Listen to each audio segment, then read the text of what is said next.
जो शौहर के करीब आने में रुकावट बनती है। बाज़ औकात तो औरत खुद अपनी ख्वाहिश को दबा देती है, सिर्फ इसलिए कि वो अपने शौहर की इज्जत बचा सके। अगर शौहर को ज़हनी दबाव हो या मर्दाना कमजोरी जैसे मसाइल का सामना हो तो औरत सोचती है कि अगर हमबस्तरी ना हुई तो शौहर को शर्मिंदगी नहीं होगी, इसका दिल नहीं टूटेगा, लिहाजा वो खुद ही अपने दिल की ख्वाहिश को मार देती है। ये वो खामोश कुर्बानियां हैं जिन्हें दुनिया नहीं देखती, जिन्हें शौहर अक्सर समझ नहीं पाते, मगर एक बीवी अंदर ही अंदर घुटती रहती है, मुस्कराती है, मगर इस मुस्कुराहट के पीछे दर्द की एक तवील कहानी छुपी होती है। अब शायद आप ये सोच रहे होंगे कि मैं असल मौजू की तरफ आने में क्यों इतनी देर लगा रही हूँ, क्या ये सब बातें जरूरी थी?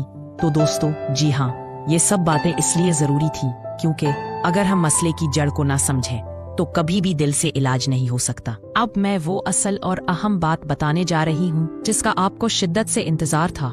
दोस्तों, आज हम बात करेंगे जब शौहर अज़दवाजी ताल्लुक के दौरान फारिग होता है तो क्या मनी का अंदर जाना जरूरी है, और अगर वो बाहर निकालने का फैसला करे तो बीवी की इजाजत क्यों जरूरी समझी जाती है। देखें, ये रिश्ता सिर्फ जिस्मों का नहीं, ये एक दूसरे पर एतमाद का, मोहब्बत का और एहसास का रिश्ता है। जब एक मर्द अपनी बीवी के साथ मोहब्बत से कुर्बत के लम्हात गुजारता है तो कुदरती तौर पर उसका जिस्म इस बात के लिए बना है कि वो मुकम्मल इत्मीनान के साथ मनी अंदर खारिज करे। ये अमल सिर्फ हमल के लिए नहीं बल्कि दोनों के लिए एक मुकम्मल पुरसुकून और मोहब्बत भरा इख्तिताम होता है। इस लम्हे में ना सिर्फ जिस्म को सुकून मिलता है बल्कि दिल को भी एक गहरा इत्मीनान मिलता है, एक ताल्लुक की तकमील का एहसास होता है, जैसे दोनों एक दूसरे में मुकम्मल हो गए हो। लेकिन कभी कभी कुछ खास वजूहात होती हैं, जैसे कि हमल से बचाव या माली हालात या कोई जाती मजबूरी, जिनकी वजह से शौहर ये फैसला करता है कि वो बाहर फारिग हो। अब यहाँ एक सवाल पैदा होता है, अगर मर्द को ये फैसला करना है तो क्या वो बीवी से इजाजत ले? क्या बीवी की रजामंदी जरूरी है? और जवाब है हाँ, बिल्कुल, क्योंकि इज़दवाजी ताल्लुक एक तरफा नहीं होता। ये सिर्फ एक इंसान की ख्वाहिश या मर्जी पर नहीं चलता।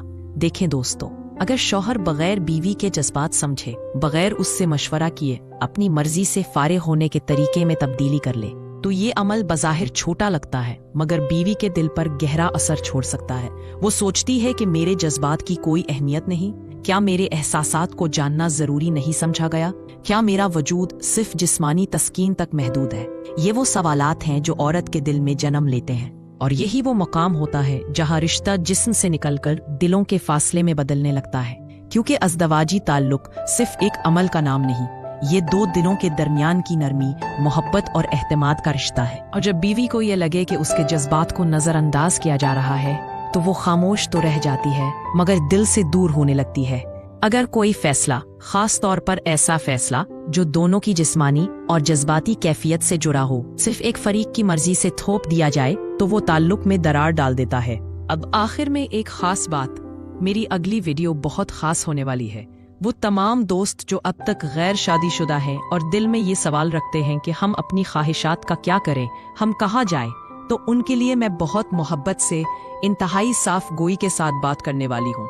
और साथ ही उन हजरात के लिए भी जो दूसरी शादी का इरादा रखते हैं, मेरे पास उनके लिए भी हैरत अंगेज रहनुमाई है। मगर वो वीडियो आप तभी देख सकेंगे जब आप मेरे चैनल को सब्सक्राइब करेंगे और साथ में सामने वाले घंटी के आइकॉन को जरूर दबाएं ताकि मेरी हर नई वीडियो बराह रास्त आप तक सबसे पहले पहुंचे।